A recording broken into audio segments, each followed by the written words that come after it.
Hi guys, welcome back. Today is Thursday, and today is where we celebrate the Last Supper.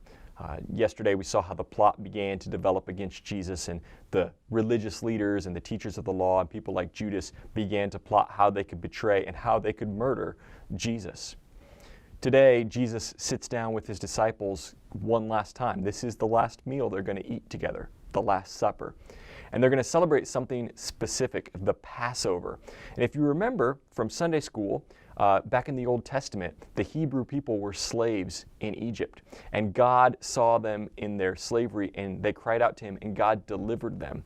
And when God did that, on the night that they were delivered, God gave them something called the Passover meal to celebrate and remember God's deliverance from Egypt.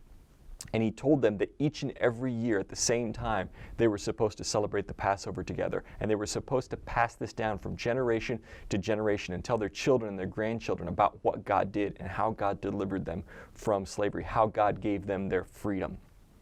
And now, hundreds of years later, Jesus is sitting down with his disciples and they're celebrating Passover together. And they're going to eat this last meal together.